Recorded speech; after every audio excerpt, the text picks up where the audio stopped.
Il est 8h30. 8h30 déjà, si tôt. Édouard Philippe, bonjour. Bonjour, monsieur Bourdin. Bien. On devait prendre l'antenne à 8h32, c'est la raison pour laquelle on est un peu pressé. Je dis les choses, parce que, bon, il faut que les choses soient dites clairement. On est bien d'accord ?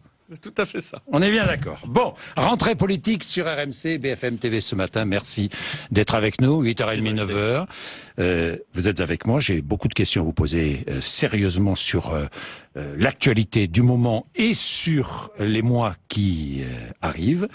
Et puis 9h, 9h30, vous allez répondre aux questions des auditeurs d'RMC et des téléspectateurs de BFM TV.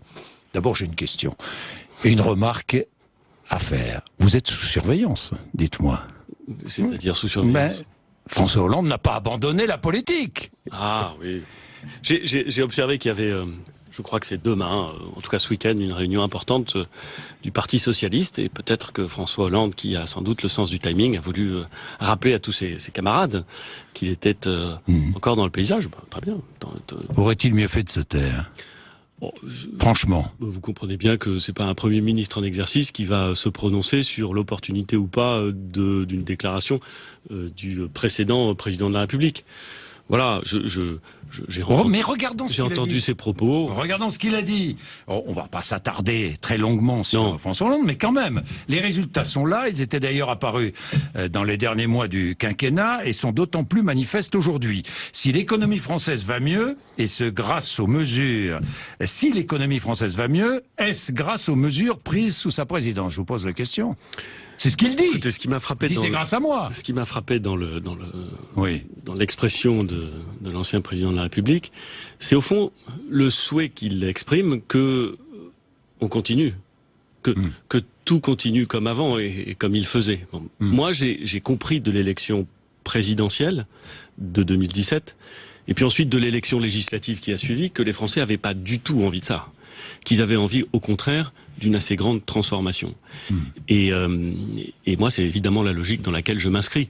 Donc, que l'ancien président de la République essaie de valoriser son bilan, bon, je crois qu'au fond, c'est assez naturel, je peux pas lui en vouloir. Il ajoute quand même, c'est une mise en garde, il ne faudrait pas demander des sacrifices aux Français qui ne seraient pas utiles, flexibiliser le marché du travail au-delà de ce qui a déjà été fait, risque de créer des ruptures. J'entends ces remarques sur la réforme du marché du travail. C'est intéressant qu'il exprime lui-même, après un quinquennat qui a été marqué par, en matière de marché du travail notamment, par une méthode qui n'est pas du tout celle que nous avons retenue.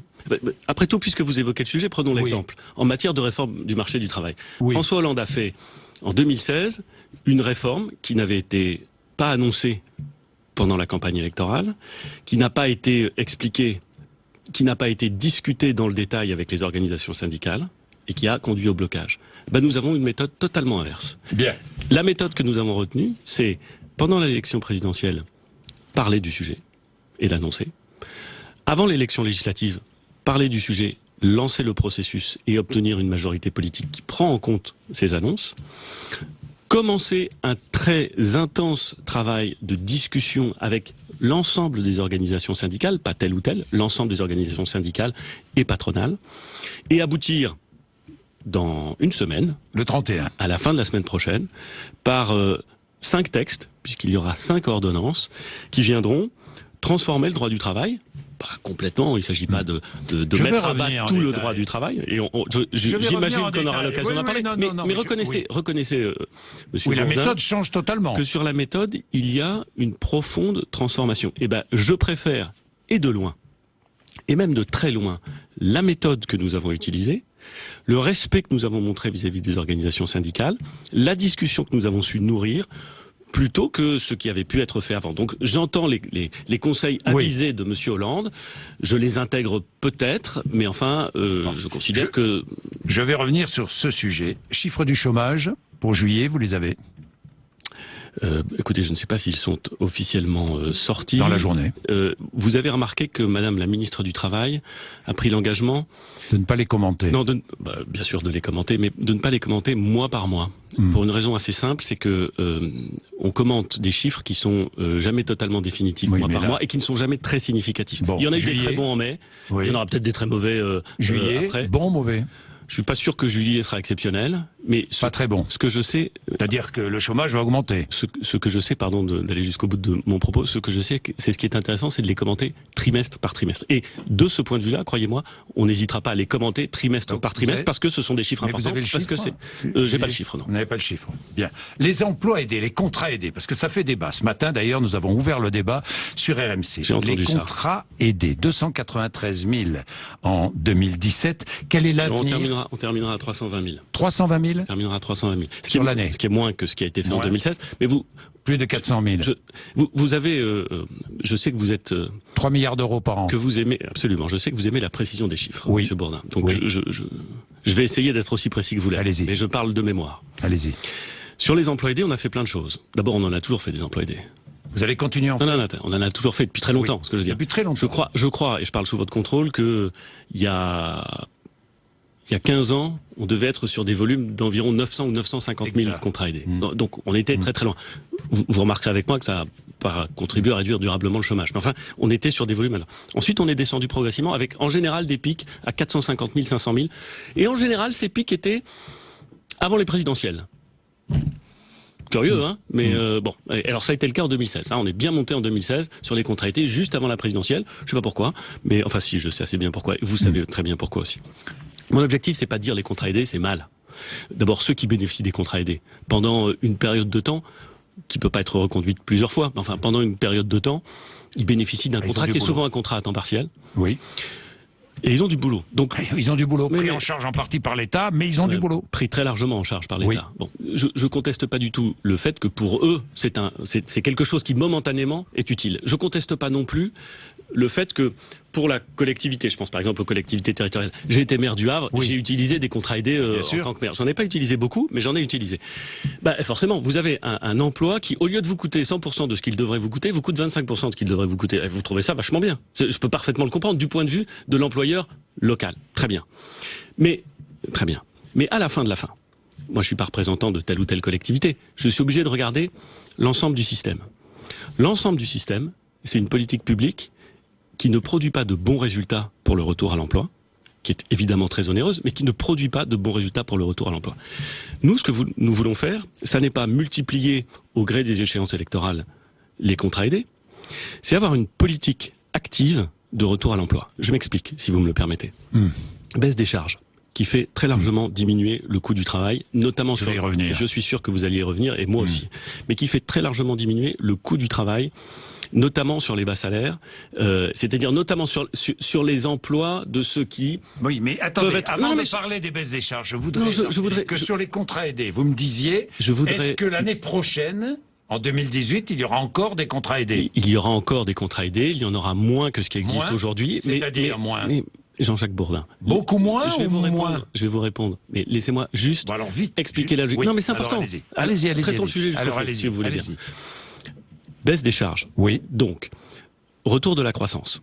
Vous avez noté que les chiffres de retour de la croissance étaient là. Bon, donc baisse des charges sur les emplois et notamment sur les emplois non qualifiés, retour de la croissance. Nous, ce que nous voulons faire, c'est dire, au lieu de faire des contrats aidés, vous savez que après un contrat aidé, la possibilité, le nombre de gens qui trouvent un contrat durable après un contrat aidé, c'est 25%. C'est tout. Ça veut dire que 75% des gens qui disposent d'un contrat aidé, ensuite, n'ont rien. Moi, ce que je souhaite, exactement dans la ligne de ce qui a été défini par le président de la République. Exactement. Et ce que nous souhaitons avec le gouvernement, c'est faire en sorte de consacrer des moyens, non pas à financer des contrats aidés, mais à financer des formations individualisées, qui permettent, elles, et on le sait, c'est pas moi qui le dis, qui permettent, elles, un retour durable à l'emploi. Je préfère avoir des dépenses qui sont efficaces que des dépenses qui sont à très court terme, mais en vérité inefficaces. C'est ça l'objet. C'est un changement de logique. C'est un changement de logique. Et c'est un changement de logique important qui a du sens. Pour terminer sur votre question, il y a deux domaines dans lesquels on fera très attention. C'est l'éducation nationale et c'est les outre-mer. Donc parce que là, on va essayer de faire en sorte que l'utilisation des contrats aidés dans l'éducation nationale et pour les outre-mer soit préservée. Mais sinon, on veut très fortement changer la logique pour activer les dépenses et pour faire en sorte que l'argent public qui est dépensé et qui doit être dépensé en la matière le soit bien, le soit efficacement. Donc pas plus de 200 000 contrats aidés en 2018, quoi. Ah non. Moins même. Même moins. Encore une fois, l'important, Alors, l'important, c'est l'efficacité de la politique qui nous permet de revenir vers un emploi. Vous avez peut-être noté ce qu'a dit le président de la République hier dans sa conférence de presse sur le chômage de masse, sur le fait que nous étions le seul grand pays à ne pas avoir réussi à vaincre et à gagner cette bataille contre le chômage de masse. Nous allons beaucoup parler du chômage. Bien, parlons du pouvoir d'achat. Pouvoir d'achat, CSG, cotisation salariale, chômage et maladie. Alors, c'est très simple, j'ai bien compris. Hausse de la CSG de 1,7% le 1er janvier, on est bien d'accord. Hein, elle passera de 7,5 à 9,2, on est bien d'accord. Et en même temps... Pas sur tous les revenus. Sur les revenus du capital, mais pas sur les petites retraites. Sur les petites retraites avec... Pas sur l'indemnisation du chômage, pas sur les indemnités journalières. Non mais, quand on dit augmentation de la CSG, vous avez raison, je l'assume, ça a été dit pendant la campagne, je l'assume parfaitement. Mais dans ce cas-là, disons-le complètement. Pas pour les petites retraites, pas pour les chômeurs, pas pour ceux qui bénéficient d'indemnités journalières. Je vais y revenir en détail. Pardon, mais oui, vous avez raison. Mais parallèlement, baisse des cotisations salariales. Absolument. En 2 fois. De 3,15 points. C'est-à-dire que, absolument, nous allons... Là aussi, je sollicite de votre bienveillance au moins 2 ou 3 minutes. Parce que le sujet est le sujet est majeur, sensible et intéressant. Nous allons augmenter la CSG. Pas pour le plaisir d'augmenter la CSG, pas pour avoir des recettes supplémentaires pour l'État. Nous allons augmenter la CSG pour justement pouvoir financer une baisse des cotisations sociales, une disparition des cotisations salariales sur la maladie et sur le chômage. Pourquoi ? Pour financer l'augmentation du pouvoir d'achat de ceux qui travaillent. Pour une raison simple, c'est qu'on pense qu'il faut, en France, que ceux qui travaillent, que ceux qui produisent la richesse, aient un gain de pouvoir d'achat. Il faut que le travail paye en France. Il faut qu'il paye vraiment. Et donc, le plan qui a été, là encore, annoncé par le président de la République, c'est de dire, dès 2018, on fait un basculement du financement de la protection sociale, d'une partie du financement de la protection sociale, depuis des cotisations sociales qui pèsent sur les salaires, vers la CSG, dans les conditions que j'ai indiquées. On le fait en 2018. Et ça va représenter, pour les actifs, un gain de pouvoir d'achat, considérable. Laissez-moi vous donner quelques chiffres. En année pleine, pour un salarié qui gagne le SMIC, ça veut dire 250 € de pouvoir d'achat supplémentaire. Pour quelqu'un qui gagne 2000 € par mois, c'est 360 € de gain de pouvoir d'achat en année pleine. Comment nous allons faire en 2018 ? En faisant au 1er janvier l'augmentation de la CSG et au 1er janvier une baisse considérable d'un peu plus de 2 points des cotisations sociales. Ça veut dire que dès le 1er janvier, contrairement à ce que j'ai pu lire parfois, dès le 1er janvier, il y a un gain de pouvoir d'achat pour les actifs. Au bas de la fiche de paie fin janvier, on constatera ce gain de pouvoir d'achat. C'est-à-dire que les 2 fois, ce ne sont pas 2 fois égales. Non. C'est-à-dire que... Écoutez-moi bien, Jean-Jacques Bourdin. Quoi, c'est 70-30 ? Oui, c'est à peu près ça. C'est 70-30. 2 tiers, 1 tiers. Je vous ai dit qu'on allait baisser les cotisations sociales de 3,15 points. On va les baisser de plus de 2 points au 1er janvier. Et à la rentrée de septembre-octobre, on va les baisser d'un peu moins d'1 point. Ça veut dire qu'on aura fait, grosso modo, 2 tiers de la baisse en janvier, donc une petite progression du pouvoir d'achat, et la totalité de la baisse en octobre. Donc, à partir de là, l'effet complet de la mesure. Pourquoi est-ce qu'on le fait en 2 temps ? Peut-être que vous pouvez poser la question. J'imagine que vous alliez la poser. Parce que l'État va économiser. Parce que moi, je suis là... Non. Si. Non, pas du tout. Moi, je suis... Évidemment Attendez. Moi, je suis là pour mettre en œuvre les promesses du président de la République. Je suis là pour mettre en œuvre le programme du président de la République. Et le gouvernement travaille pour tenir les engagements qui ont été pris par le président de la République.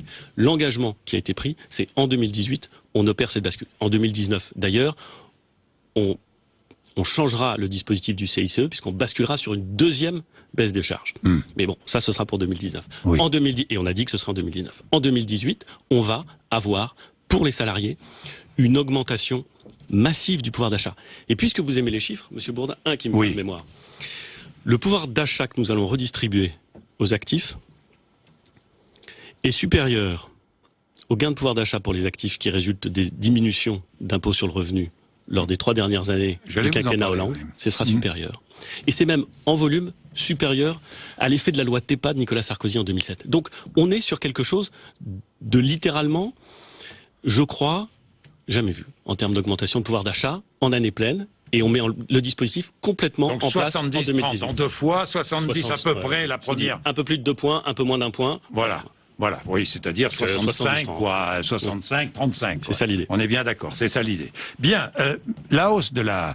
Mais peut-être oui. peut-être reconnaissez avec moi, Monsieur Bourdin, que ce que je suis en train de vous dire Oui. ne correspond pas forcément à la présentation qui a pu en être faite, pas par le gouvernement, mais par un certain nombre de gens qui peut-être s'inquiétaient légitimement. Oui, mais certains sont inquiets. Moi, je suis là pour essayer de vous répondre. savez qu'il y a des inquiets. Ouais, mais je suis là pour essayer de par répondre aux exemple, inquiétudes. les Français veulent savoir la hausse de la CSG. Les fonctionnaires. Alors, les fonctionnaires. Compensation ou pas? Bonne question. Je vous ai parlé des salariés, mais notre objectif, c'est de faire en sorte qu'il y ait une augmentation de pouvoir d'achat pour les actifs. Oui. Il n'y a pas que des salariés qui sont actifs, bien entendu. C'est vrai pour les salariés, j'en ai dit un mot. C'est vrai pour les indépendants. Les indépendants payent des charges, bien entendu. Bien sûr. Et ils auront une augmentation de leur pouvoir d'achat. Comment? Par le même mécanisme, c'est-à-dire qu'on va baisser un certain nombre de charges sur... Diminution des cotisations maladie, hein, c'est ça? Absolument, ça va passer de la même façon. Bon. Et puis alors pour les fonctionnaires, oui. On est en train de le ministre chargé de la fonction publique, c'est-à-dire le ministre de l'Action et des Comptes Publics, Gérald Darmanin, va avoir des discussions avec les organisations syndicales pour faire en sorte de trouver le système de compensation entre l'augmentation de la CSG. On va voir. Augmentation salariale. C'est une discussion. Augmentation de l'indice, je sais pas moi. C'est une discussion. Permettez-moi de pas la préempter. C'est une discussion. En septembre, hein, octobre. C'est une discussion qui aura lieu entre le ministre et les organisations syndicales. Et l'idée sera de faire en sorte que tous les actifs bénéficient de la réforme, donc notamment les fonctionnaires. Bien. Les pensions d'invalidité? Alors pour les pensions d'invalidité, s'agissant des pensions, je vous ai dit que donc des pensions. Les pensions d'invalidité, pardon, je pensais pensions de retraite pendant que vous me posiez la question. Pensions d'invalidité. Si vous m'autorisez à vérifier ça pendant la pause, je vous réponds après la pause. Ah bon? Non, mais parce que...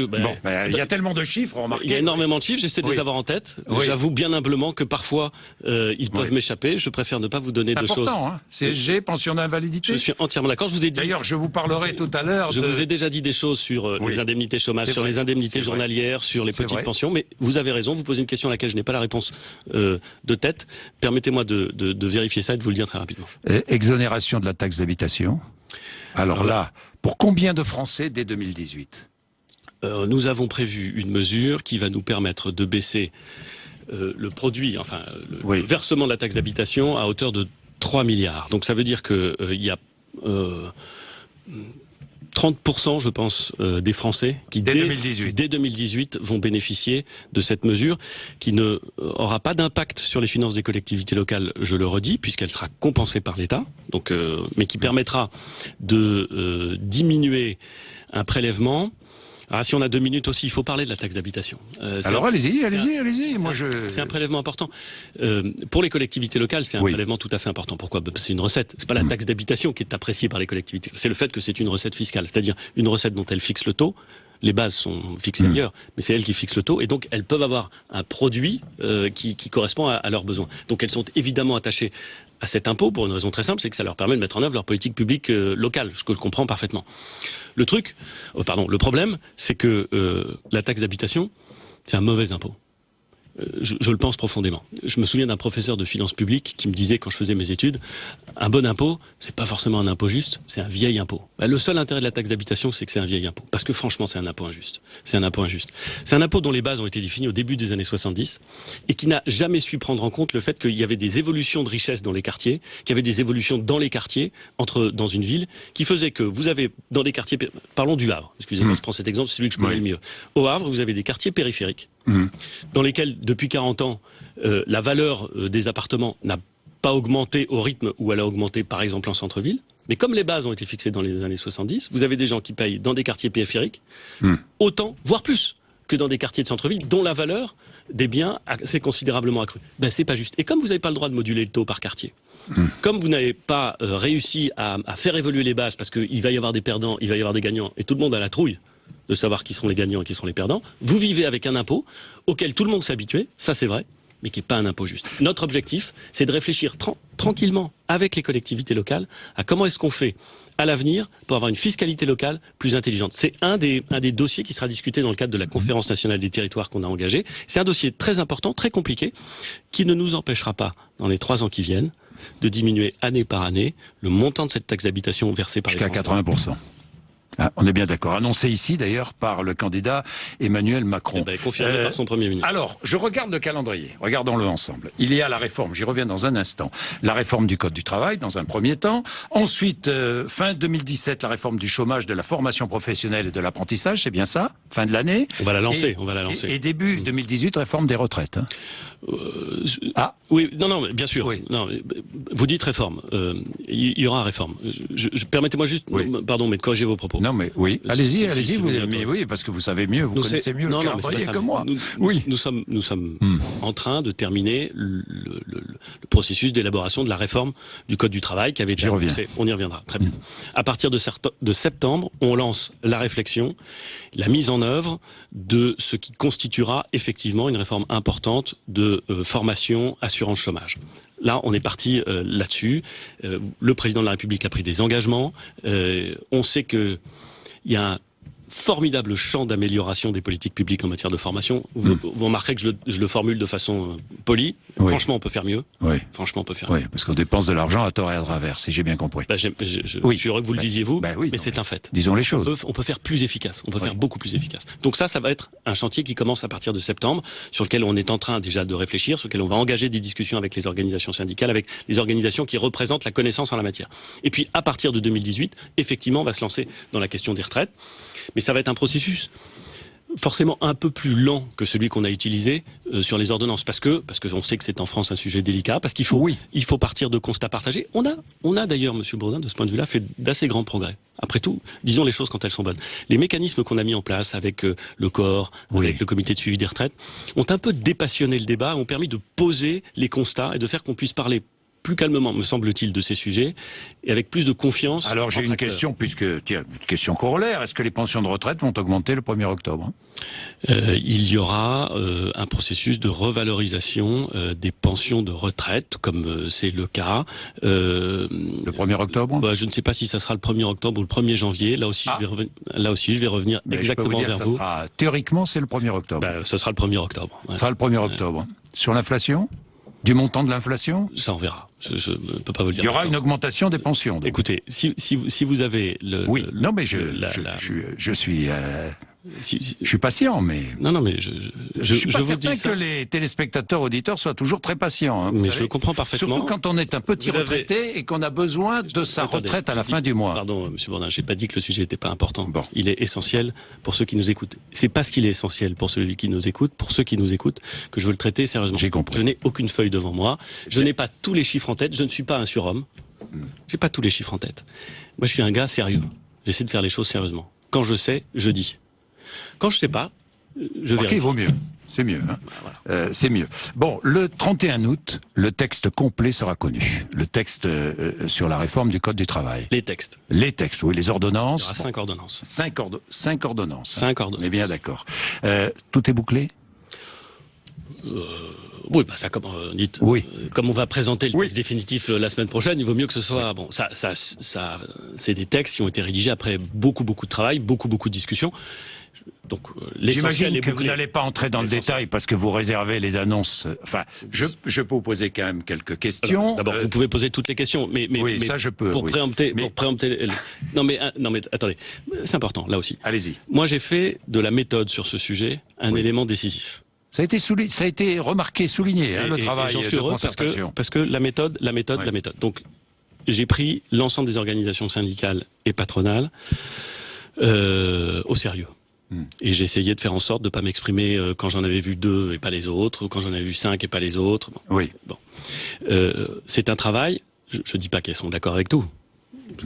Elles ont leur position, elle sera respectable, cette position. Bon, la nôtre aussi sera respectable. Mais ce que je veux dire, c'est que la méthode est importante. Nous allons présenter aux organisations syndicales ces textes. Nous allons leur présenter à elles d'abord, pour une raison assez simple, c'est que nous avons travaillé avec elles. C'est la raison pour laquelle je pense que vous comprendrez bien que je ne vais pas aujourd'hui vous décrire point par point l'ensemble des 5 ordonnances. Non, mais voilà, c'est tout. Plus de souplesse, on est bien d'accord. Hein, et vous allez me dire, vous m'arrêtez si je dis des bêtises. Vous savez, on va changer. Si je dis une bêtise, vous m'arrêtez. Ça peut arriver. Elles correspondront. Non, mais là aussi, ça sera peut-être un peu général pour votre question, mais quand même, elles correspondront à ce sur quoi on s'est engagé. avec le président de la République et devant la majorité. C'est-à-dire que ces ordonnances, elles sont plus de souplesse, plus de protection. Elles sont l'écriture de ce qui est dans la loi d'habilitation qui a été discutée au Parlement. On ne part pas de rien. Donc oui, il y aura des dispositions qui permettent d'améliorer la négociation, soit dans l'entreprise, soit dans la branche, soit dans l'entreprise, soit dans la branche. Oui, il y aura des dispositions qui permettront de mettre en œuvre ce qui s'est appelé pendant un temps le compte pénibilité, qui va désormais s'appeler le compte de prévention, et qui permettra, en garantissant les droits acquis, d'avoir un système beaucoup plus simple de mise en œuvre du dispositif. Compte de prévention, là. Je pense que ce sera une avancée majeure sur ce point, et j'en suis extrêmement fier, parce que la précédente majorité avait... Trop compliqué, le compte de pénibilité, disent les chefs d'entreprise. 10 critères, il y en a 6 qu'on arrivait à appliquer, et 4 qu'on savait pas... Alors on avait créé des droits, mais on ne savait pas les mettre en œuvre. Bon, on va régler cette question, ça sera l'objet d'une des 5 ordonnances. Il y en aura sur le paritarisme, il y en aura sur la simplification des institutions représentatives du personnel. Il y aura dans ces 5 ordonnances ce qui a été discuté au moment de la loi d'habilitation. Si je dis des bêtises, élargissement des accords d'entreprise, vous dites oui. Conditions de travail, salaire... Les accords non, mais on va pas rentrer. Non, mais pour une raison simple, c'est que, encore une fois, je sais que vous aimez les choses précises, et que ce serait réduire et probablement appauvrir le débat public qui aura lieu, j'en suis certain, qui a déjà commencé sur ce sujet, que de traiter comme ça point par point. Bien sûr, prévues déjà. Très bien. Non, mais ça fait partie du débat. J'assume ce débat. Je suis totalement serein face à ce débat. Mais simplement, il faut le prendre au sérieux. Donc, il y a eu une discussion sérieuse avec les organisations syndicales. La semaine prochaine, on présentera les textes. Je pourrai répondre à toutes vos questions quand on aura présenté les textes. Je le ferai avec plaisir. Si vous avez envie de me réinviter, je viendrai avec plaisir. Bon, mais je pense qu'il faut prendre les processus et les méthodes au sérieux. Alors, Édouard Philippe, nous allons, il est déjà 56, le temps passe vite, nous avons une demi-heure encore ensemble avec les auditeurs. Moi, j'ai encore plein de questions précises, sur l'ISF, sur, je ne sais pas moi, sur le budget, le futur budget, sur l'exonération des charges sur les heures supplémentaires, sur les universités. Vous avez des informations à nous donner sur les universités.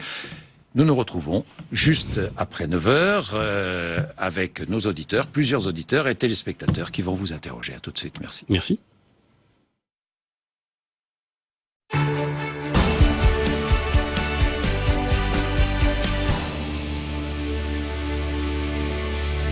Retrouvez l'appli BFM TV sur votre mobile.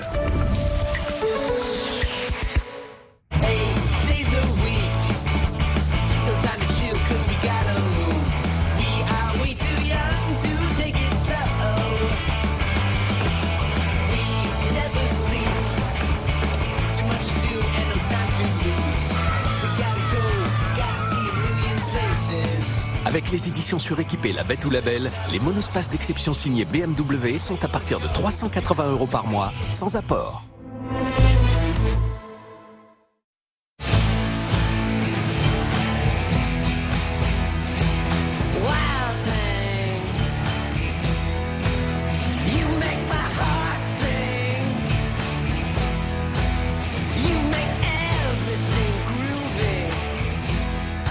L'Homme Lacoste, le nouveau parfum pour homme.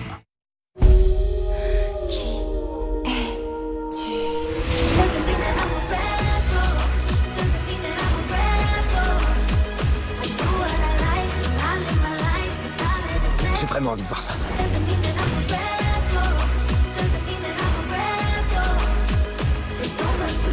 Ceci est un grand moment, un moment inoubliable qui marquera nos vies.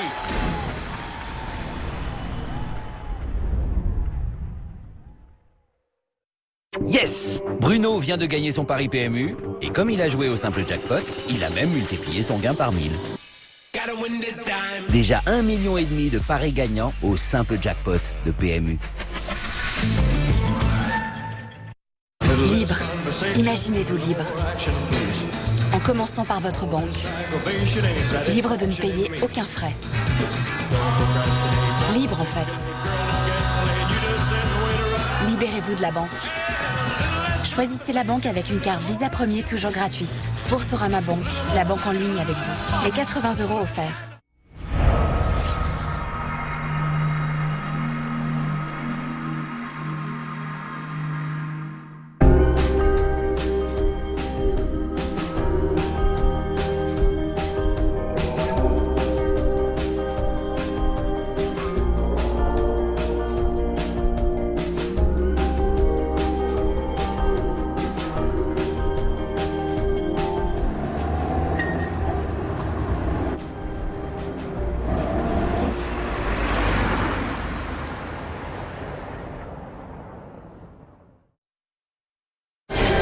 Oui, dis-moi Max, est-ce que tu peux me faire les courses pour ce soir? Oui, ma petite maman. Oh, la belle vie. Sans amour, sans souci, sans problème. La belle. Nouveau pack Open, il fait tout pour la famille, sauf les courses. Orange. All right. Yeah.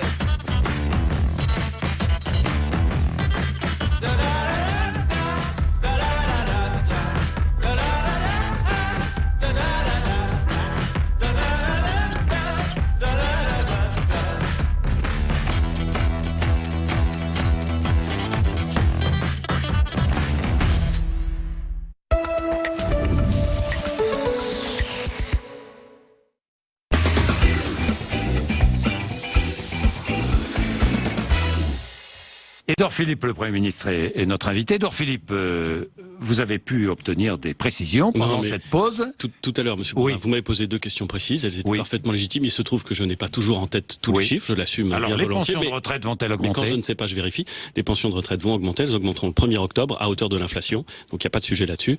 Et la deuxième question que vous avez posée, qui était une question intéressante, qui était l'augmentation de la CSG sur un certain nombre de natures de revenus. Je vous avais dit que ni les indemnités journalières, ni les allocations chômage, ni les petites pensions n'étaient concernées. Il reste la question des indemnités qu'on touche en matière d'invalidité. Et en fait, cette question n'est pas encore tranchée. Elle est en discussion. Elle est encore en discussion. Donc on va prendre la décision rapidement. Elle n'est pas encore prise, mais vous comprenez, je pense, compte tenu de ce que je vous ai dit sur la nature des recettes qui n'étaient pas impactées par l'augmentation de la CSG, qu'il y a quand même une orientation qui se décide, mais je veux pouvoir la mesurer précisément avant de pouvoir l'annoncer. Alors j'ai encore en réserve 3 questions précises. Je suis sûr. Oui. La prime d'activité va augmenter. La prime d'activité va augmenter. De combien? Le président de la République s'y est engagé. Et je sais. Vous verrez ça au moment de la présentation du budget, mais elle va augmenter. Encore une fois... elle va augmenter. Elle va augmenter. Vous savez, le président de la République a pris des engagements qui étaient clairs pendant la campagne. Bon, moi je vais les tenir. Il va falloir les tenir. Moi je vais les tenir. L'allocation pour les adultes handicapés. Elle va augmenter. Elle va augmenter. Absolument. Dès 900 euros. Elle va augmenter dès 2018. Elle va augmenter de façon inusitée, c'est-à-dire assez massive. Là encore... Jusqu'à 900 euros.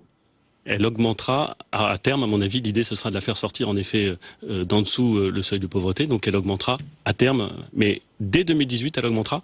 Entendez bien ce que je dis, monsieur Bourdin. Massivement. Dès 2018, l'allocation adulte handicapé augmentera. Minimum vieillesse. Conformément aux engagements qui ont été pris. Et le minimum vieillesse. Et le minimum vieillesse augmentera également. Il augmentera aussi. Oui. En 2018. Ce sera contenu dans le budget. À partir de... allez, encore une fois, vous me laissez vérifier pour ne pas vous dire d'inexactitude. D'accord, d'accord. Les universités. Tiens, vous savez ce que nous allons faire? Nous allons prendre un étudiant. Je crois que nous avons un étudiant qui nous a appelé à propos des APL. Il s'appelle Yanis, il est 20 ans, il est étudiant en Ille-et-Vilaine. Est-ce que vous êtes avec nous, Yanis? Oui, bonjour Jacques, bonjour Monsieur le Premier ministre. Bonjour. Bonjour. Allez-y. Alors moi j'ai une question par rapport aux APL. Parce que vous avez mis une réforme comme quoi les APL allaient baisser de 5 euros à partir du mois d'octobre. Moi j'avais une question de savoir si vous vous rendez compte des conséquences que ça peut amener par rapport à nous les étudiants de cette baisse-là, parce que quand on fait le calcul sur une année scolaire donc de 10 mois, ça nous fait 50 euros en moins d'APL, en sachant que des étudiants ils ont que cette aide-là dans l'année pour pouvoir faire leurs courses, pour pouvoir payer leur loyer, pour pouvoir payer leurs moyens de transport, etc. pour aller en cours. Est-ce que vous vous rendez compte quand même des conséquences que ça peut amener? Oui, d'abord bonjour monsieur. Je vois parfaitement ce que peut représenter une diminution et notamment une diminution au rabot d'une prestation sociale pour ceux qui en ont le plus besoin. Et je prends pas du tout ça à la légère. Et pour vous répondre, il faut que je prenne un petit peu de temps. Si monsieur Bourdin... oui, allez-y, c'est important. Le sujet est trop important. Il a nourri l'actualité au mois de juillet. Je voudrais le traiter à travers la question spécifique des étudiants. Puisque Yanis, pardon, je connais pas votre nom de famille, donc Yanis, moi non plus. Monsieur Yanis, 20 ans, sur cette étudiant. Question. Ouais. D'abord la question des étudiants, plus exactement la question de l'éducation et de l'enseignement supérieur, elle est totalement centrale. On peut remettre les comptes en ordre, on peut assurer la sécurité des Français. Si on ne développe pas dans notre pays l'intelligence, le savoir, l'innovation, il ne se passera rien de durable. Donc je suis convaincu, au plus profond de moi-même, que un des enjeux essentiels de notre société, de notre temps, de notre nation, c'est d'améliorer son niveau d'éducation et d'enseignement supérieur. C'est pour ça que le ministre de l'Éducation a décidé d'avoir une politique extrêmement ambitieuse sur les petites classes, c'est-à-dire au moment où énormément de choses se jouent, parce que on a un système qui, même s'il permet encore de produire de l'excellence, qui, même s'il continue à fonctionner en moyenne, produit trop, malheureusement, de jeunes gens qui ne maîtrisent pas les savoirs fondamentaux à la sortie de l'école primaire, qui ne sont pas à l'aise avec la lecture, qui ne sont pas à l'aise avec l'écriture, et qui ne sont donc pas à l'aise à l'école, et qui ne peuvent pas, du coup, profiter de cet instrument absolument essentiel. Donc, un effort très grand sur l'éducation nationale, mais je suis certain que Jean-Michel Blanquer aura l'occasion de l'expliquer. Ce sera là lundi. C'est la raison pour laquelle je dis il pourra le détailler. Sur l'enseignement supérieur, et donc sur les étudiants. Là encore, un défi absolument majeur. Un défi en termes de qualité de vie des étudiants, de pouvoir d'achat des étudiants. Qui baisse, pouvoir d'achat qui baisse. Et un défi en termes de réussite des étudiants. Les deux sont également importants. La question des étudiants, c'est aussi bien la façon dont ils étudient que le succès dans leurs études. Je commence, là encore, par le succès dans les études, et puis ensuite je parlerai du pouvoir d'achat spécifiquement. Il y a un chiffre qui devrait, Monsieur Bourdin, vous glacer le sang, à vous comme à tous ceux qui nous écoutent. 60% d'échecs au bout de 4 ans à l'université. Notre système sélectionne par l'échec. On crée des bacheliers, on leur dit vous allez pouvoir faire des études supérieures, et au bout de 4 ans, normalement on a sa licence en 3 ans, au bout de 4 ans, il y a 60% d'échecs. C'est terrible. C'est un gâchis humain d'abord, financier évidemment, mais à la limite, un gâchis humain considérable, une frustration considérable. C'est du gâchis. Nous, ce qu'on veut, c'est changer ça. C'est-à-dire, vous allez changer. Et on va changer ça. La ministre de l'enseignement supérieur. Qu'est-ce que vous allez faire? La ministre de l'enseignement supérieur et de la recherche est en train de préparer et donc de discuter. Là encore une fois, il ne s'agit pas de faire sortir de son crâne tout armé. Là. Est en train de préparer et de discuter avec les organisations, avec les universités, un plan étudiant qui comporte un volet réussite étudiante, réussite scolaire, on va dire, réussite étudiante, et un volet pouvoir d'achat. Je vais revenir sur le pouvoir d'achat. Le plan pour quand? Je crois qu'elle rencontre, enfin c'est pas que je crois, c'est que je sais qu'elle rencontre dès le début de la semaine prochaine un certain nombre d'organisations. Donc à l'automne. Donc on va avancer sur ce plan très vite parce que c'est essentiel de pouvoir sortir. Grande ligne de ce plan. Meilleure orientation. Il faut passer de cette sélection par l'échec où on fait croire. C'est-à-dire sélection à l'entrée de l'université. Non. Meilleure orientation. C'est pas la même chose. C'est pas la même chose. C'est pas la même chose. C'est-à-dire qu'on va dire à l'étudiant, votre choix est bouché. C'est-à-dire vous choisissez Aujourd'hui, on a un système où en droit... Une filière bouchée. Aujourd'hui, on a un système en droit qui est formidable. Alors, sur le papier, c'est top. Vous avez votre bac, vous pouvez vous inscrire à peu près où vous voulez. Vous êtes certain d'avoir une place, c'est merveilleux. Bon, sauf que ça, c'est très beau. Ça, c'est fini, ça. Mais c'est pas que c'est fini. Ce sera fini. C'est que ça ne marche pas aujourd'hui. Ça ne marche pas, donc ce sera fini. Ça ne marche pas aujourd'hui. C'est 60% d'échecs et c'est l'extravagante histoire du tirage au sort pour régler... Ce qui veut dire que l'étudiant sera obligé de choisir avant. Ce qui veut dire qu'on va faire en sorte que les procédures de choix qui existent déjà soient beaucoup plus éclairées. Ça veut dire qu'on va expliquer à un étudiant que s'il veut choisir telle formation, il faut qu'il ait un certain nombre de compétences prérequises, des prérequis qui lui permettront, et s'il les a pas, ça ne veut pas dire qu'il n'aura pas le droit de s'inscrire, mais ça veut dire qu'il devra prendre un certain nombre de cours complémentaires, un certain nombre de formations complémentaires pour être au moins dans des dispositions où il a une chance de pouvoir réussir. Donc on a un énorme effort de mieux d'orientation et d'accompagnement des étudiants. Accompagner les jeunes à choisir leur direction. Parce qu'on a des trucs de dingue. On a des gens qui passent des bacs pro, qui vont dans l'enseignement supérieur général alors qu'ils n'ont pas été préparés pour ça. Ça ne veut pas dire qu'ils n'ont pas été. Et on a des gens qui ont fait des bacs généraux, qui vont dans des filières extrêmement courtes, qui sont plutôt professionnalisantes, qui n'ont pas été forcément conçues pour eux. Donc on a des embouteillages. On a aussi, vous le savez, un nombre déraisonnable d'inscription dans des filières qui n'exigent pas autant d'étudiants. Il faut donc faire en sorte de pouvoir mieux orienter les flux et mieux éclairer surtout les étudiants. Encore une fois, il ne s'agit pas de dire vous ce sera ça, vous ce sera ça. et ce sera à tel endroit. Il s'agit de les éclairer pour qu'ils puissent réussir. Le Donc pouvoir ça, d'achat des étudiants. Pouvoir d'achat des étudiants. Les APL, c'est une connerie sans nom. C'est vous vrai avez ce déjà qu'a posé dit la question à Gérard et Collomb, ben le oui, ministre de l'Intérieur, exactement dans les mêmes. Regardé. Je vous suis, Monsieur Bourdin. Oui. C'est vrai ce qu'a dit Emmanuel Macron a dit cela?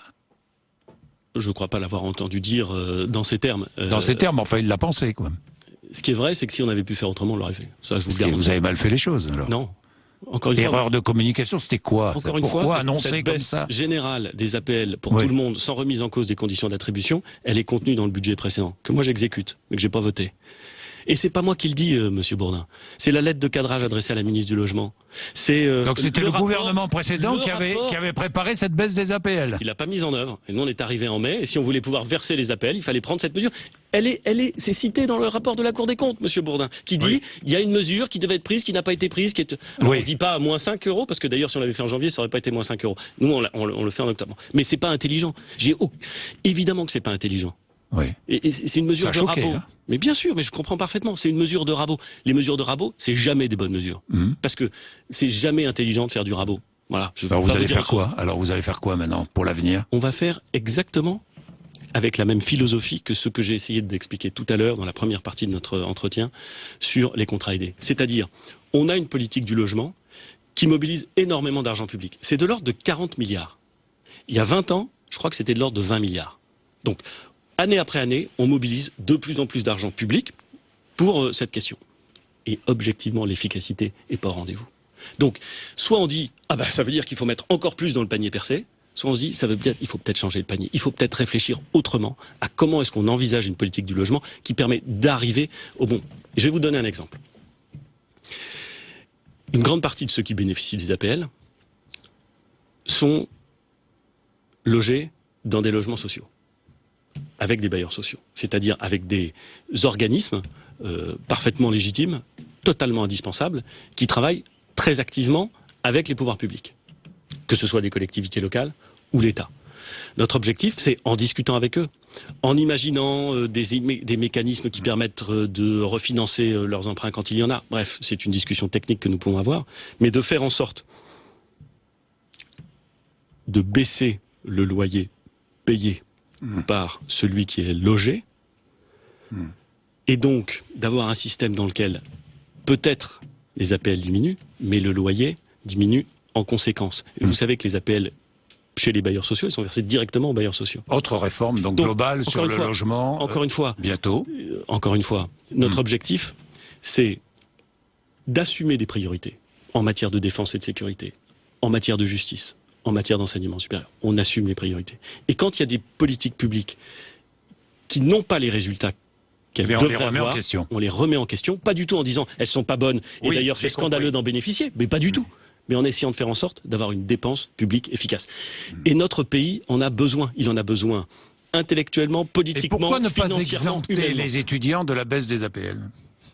Ça aurait pu... Parce que pour les étudiants, notre objectif... Alors, ça me permet de boucler un peu la... Mais justement, c'est pour ça que je vous pose la question. Et Yanis, qui nous écoute, il verra un élément de sa réponse. Toujours, Yanis. Il y a par exemple, je prends l'exemple, il y a 10% des étudiants qui sont logés par le Crous. Oui. On a pris dès cette année la décision de ne pas augmenter les loyers exigé par le Crous, de ne pas augmenter le prix de la restauration universitaire.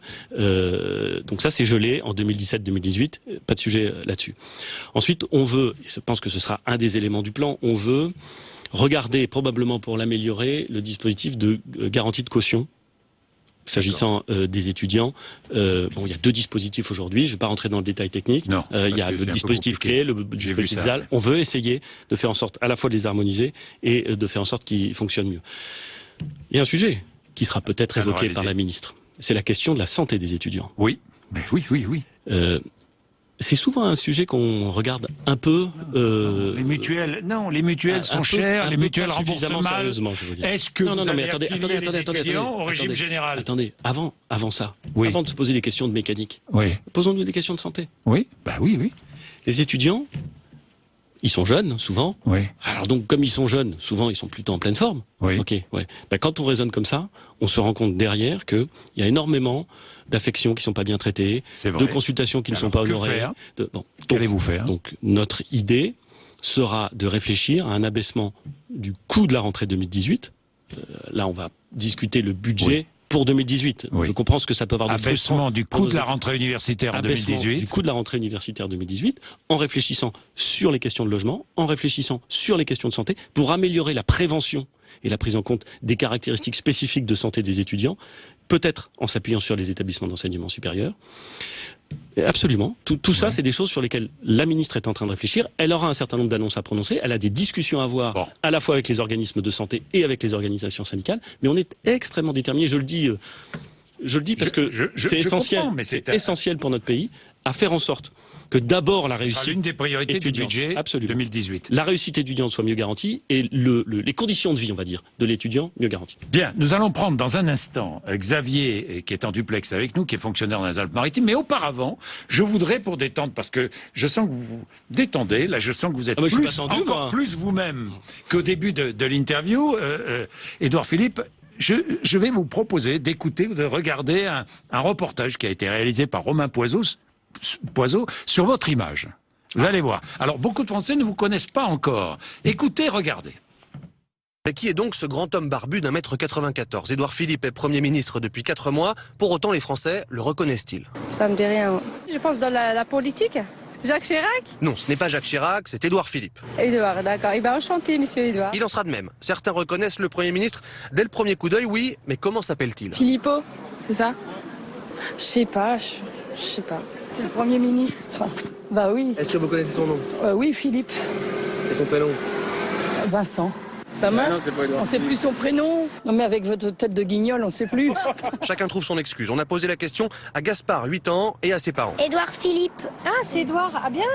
Ouais, Édouard Philippe, Premier ministre. On n'a pas trop entendu parler de lui, il n'est pas dans des affaires, il n'est pas mouillé, il n'est pas... Voilà, il n'y a pas de casserole encore. Le Premier ministre, qui n'est pas encore connu des Français, Jean-Daniel Lévy, de l'Institut de sondage Harris Interactive, a son explication. Emmanuel Macron est extrêmement présent. Il ne permet pas vraiment au Premier ministre d'avoir un plein exercice de sa mission, en tout cas dans son rapport avec les Français. Autre raison, selon lui, Édouard Philippe n'a pas encore une histoire politique forte qu'il a clairement identifiée aux yeux des Français. Alors, commentaire. J'ai pas beaucoup de commentaires. Je trouve que c'est un reportage intéressant. Amusant, mais je vais vous dire instructif. Oui, instructif, mais au fond, je pense qu'il dit assez bien ce que je suis. Moi, j'ai commencé ma vie politique en étant élu local, adjoint au maire au Havre, adjoint d'Antoine Ruffnac, qui était un formidable maire du Havre et auprès de qui j'ai beaucoup appris. Puis j'ai travaillé avec Alain Juppé à l'UMP, j'ai beaucoup appris aussi avec lui, et c'est quelqu'un pour qui j'ai toujours une affection et une amitié considérable, et beaucoup d'admiration. Et puis en 2010, je suis devenu maire du Havre, et je me suis consacré à ça. Puis j'étais porte-parole d'Alain Juppé, député en 2012, porte-parole d'Alain Juppé pendant la primaire. Et vous me connaissez un petit peu, peut-être que ceux qui nous regardent me connaissent un petit peu. Je vous connais professionnellement, on se connaît pas. À part que vous êtes maire du Havre et que nous allons vous affronter votre équipe demain soir à Nîmes. Mais enfin, bon, voilà. Ah oui, en Ligue 2 de football, oui, en Ligue 2, oui. Après un remarquable début de saison. Oui, je sais, du Havre. Moins bon d'une autre, mais demain soir, ça va être dur pour vous. Enfin, on verra. Bon, nous avons un désaccord. Parenthèse refermée. Moi, je cherche pas le spectaculaire pour le spectaculaire. Je suis pas le grand fan de la petite phrase qui fait des reprises dans tous les sens. J'essaie de faire mon boulot sérieusement, sans me prendre trop au sérieux, mais en respectant Vincent Philippe, vous avez entendu ? Oui, ben alors voilà. Vous avez une anecdote à propos ? Non, mais vous savez, c'est toujours difficile de se faire un nom quand on a 2 prénoms. Oui. Bon, nous allons prendre, revenons au concret. Nous allons prendre Xavier, qui est fonctionnaire dans les Alpes-Maritimes, qui est en duplex avec nous. Bonjour Xavier. Bonjour Jean-Jacques, bonjour Monsieur le Premier ministre. Alors, votre question Xavier, allez-y. Alors, vous semblez assumer la hausse de la CSG qui touchera les indépendants, les fonctionnaires dont les compensations sont assez floues, à 3 mois de l'échéance tout de même, et les retraités. Et c'est bien là le fond de ma question, parce que les retraités seront touchés dès 1 200 € par mois, 1 800 € pour un couple, ce qui me semble un plafond très bas, selon où l'on vit en France. Ma question elle est simple, je voudrais savoir pourquoi vous avez délibérément choisi de commencer par exiger des efforts des plus petits contribuables français, et que vos ministres et certains parlementaires culpabilisent à longueur d'interview. Alors, d'abord, vous posez la question de la CSG. Encore une fois, aux exceptions près que j'ai indiquées tout à l'heure, les petites pensions qui ne sont pas concernées, en dessous de 1 200 €. En dessous de 1 200. Chômage. 1 800 pour un couple. Indemnité journalière. En dehors de ces recettes, la CSG, elle est perçue sur l'ensemble des recettes. Un mot pour dire qu'elle est également perçue sur les revenus du capital. Et que donc, en augmentant la CSG sur les revenus du capital, on va financer une augmentation de pouvoir d'achat pour les actifs. Il faut pas l'oublier. C'est pas simplement sur les plus petits contribuables que la CSG elle pèse, y compris sur les plus gros et y compris sur des recettes et sur des revenus qui ne sont pas simplement soit des revenus de transfert, soit des revenus d'activité. Je le précise parce que il faut pas perdre ça de vue.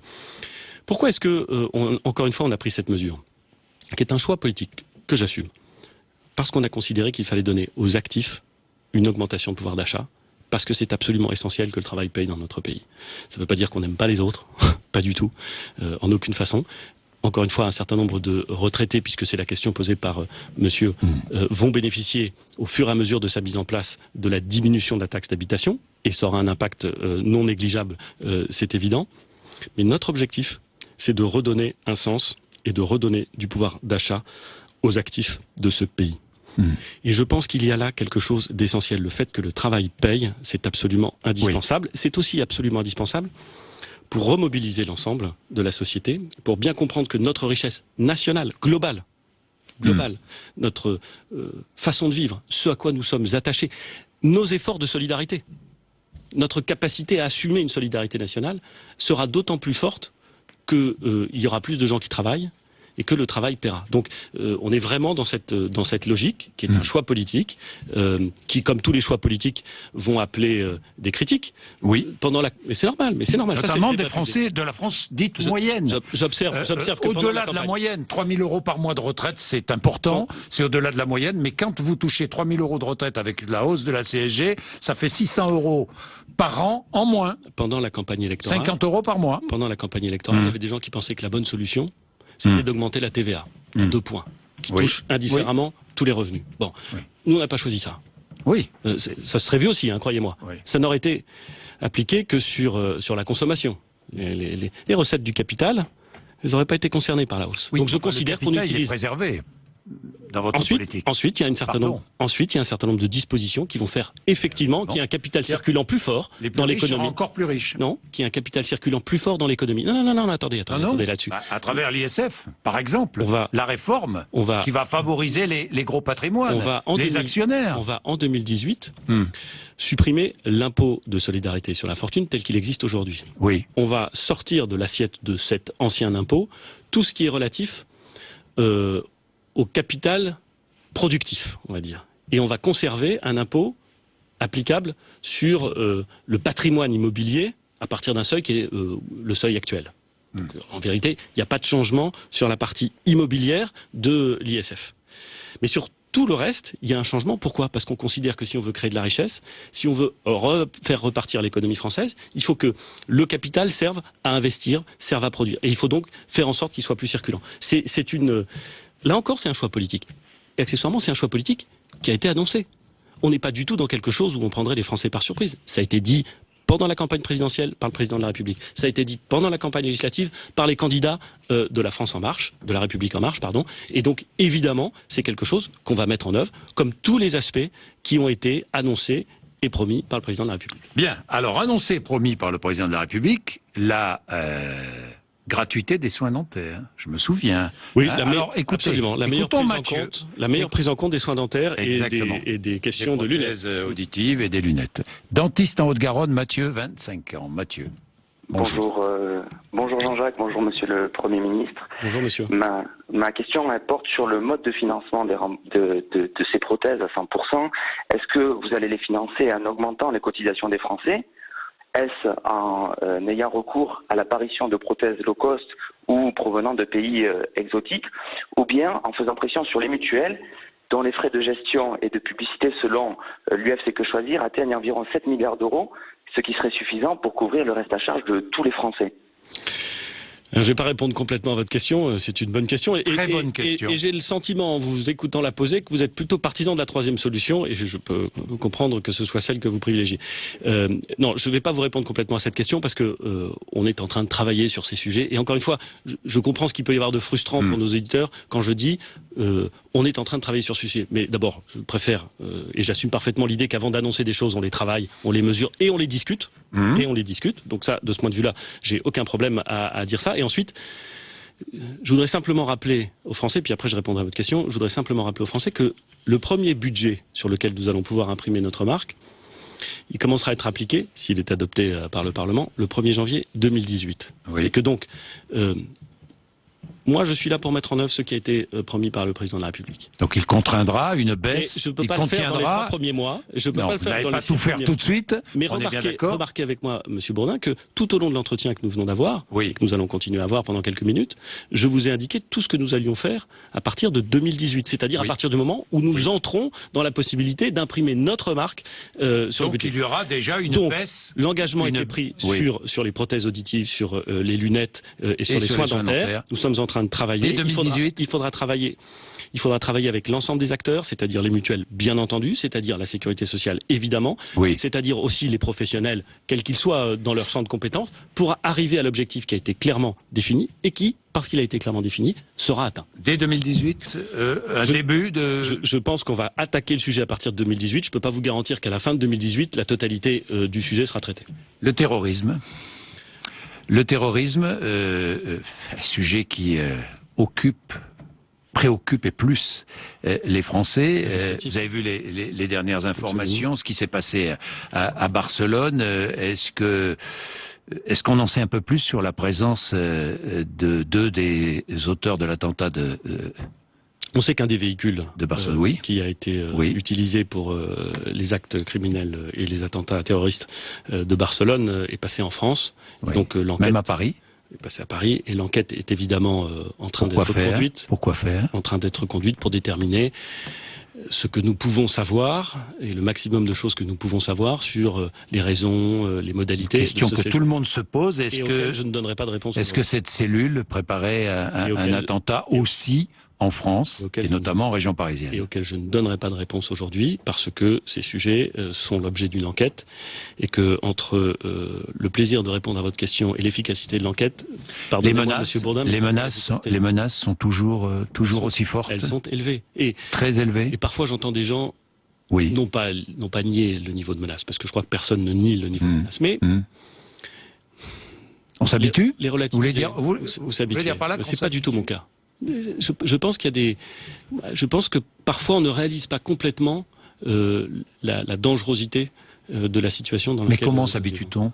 Non mais attendez, en ne nommant pas. Monsieur Bourdin, non mais je vous ai pas dit que je m'habituais. Pas vous. Au contraire, pas vous. Je suis en train de dire qu'il faut faire attention à l'idée en ne nommant au fond, pas on oublierait le danger, par exemple, en ne parlant pas de terrorisme islamiste. Mais moi, je n'ai aucun problème avec cette expression. Il est clair qu'il y a une fraction que je considère réduite, mais extrêmement virulente, d'un islam radicalisé qui a basculé ou est sur le point de basculer ou pourrait basculer dans des actions terroristes.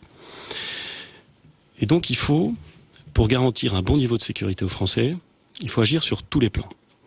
Il faut agir sur le plan militaire, car une partie des opérations de protection contre le terrorisme est militaire, sur des théâtres d'opérations extérieures, nous le savons.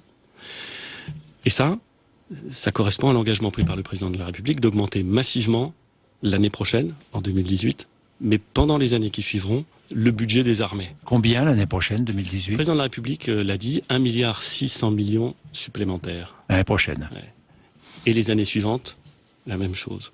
Donc on est dans un effort très lourd, que nous assumons, c'est un choix politique. Nous vivons dans un pays, nous vivons dans une époque, dans une région du monde, et dans une époque qui est une époque dangereuse. Donc nous devons avoir une garde haute. C'est un apprenti et un amateur boxeur qui vous parle. La deuxième chose, c'est que nous devons avoir une mobilisation des forces de sécurité sur le territoire national qui nous permettent de garantir le plus haut niveau de sécurité possible aux Français. Et là encore, j'utilise pas les mots à la légère. Le plus haut niveau de sécurité possible. Ça veut dire que personne ne peut garantir l'efficacité absolue. Personne. Ceux qui vous garantissent l'efficacité absolue sont des clowns. Des clowns. Nous voulons garantir le plus haut niveau possible de sécurité pour préserver et pour garantir la sécurité des Français. Ça passe, Monsieur Bourdin, par une mobilisation des forces de police, ça passe par des dépenses, ça passe par des travaux et des travaux importants en matière de justice.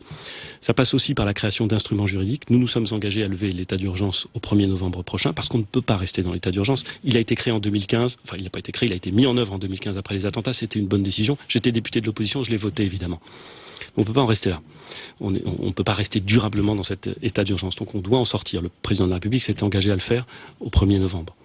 Nous avons soumis au Sénat d'abord et à l'Assemblée nationale à la rentrée parlementaire, un texte qui vise à renforcer notre capacité d'action et la capacité d'action des services de police et de justice, s'agissant spécifiquement, et je redis bien spécifiquement, de la lutte contre le terrorisme. Vous vous souvenez peut-être, Monsieur Bourdin, que la dernière fois que je suis venu vous voir, vous m'avez posé des questions sur le sujet, en me disant, est-ce qu'on ne va pas trop loin dans ce texte? Est-ce que ce texte ne serait pas liberticide?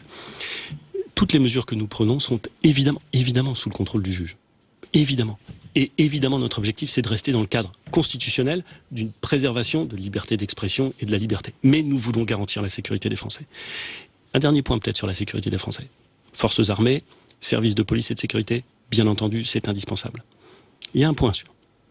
Il faut aussi que les Français, vous, moi, tous les Français, tous ceux qui nous écoutent, aient conscience que cette lutte, c'est une lutte collective. C'est pas simplement l'armée française, au loin, ou auprès avec l'opération Sentinelle. C'est pas simplement les services de police. C'est une vigilance permanente. Une vigilance permanente dans les lieux publics. Une vigilance permanente dans ce que nous voulons dire de ce que nous sommes et dans comment nous défendons ce que nous sommes. Pardon, Monsieur Bourdin, j'utilise des termes généraux et je sais qu'on arrive au terme de cet entretien. Mais nous ne pouvons pas, nous ne voulons pas et nous ne devons jamais renoncer à ce que nous sommes. Nous sommes un pays de liberté, de croire ou de ne pas croire. Nous sommes un pays de liberté d'expression. Nous sommes un pays de liberté culturelle. Et nous ne renoncerons pas à ça. Jamais. Jamais. Merci Édouard Philippe d'être venu nous voir ce matin, d'avoir accepté de répondre à toutes nos questions. Il est 9h31, vous êtes sur RMC et BFM TV. Passez un bel été avec BFM TV.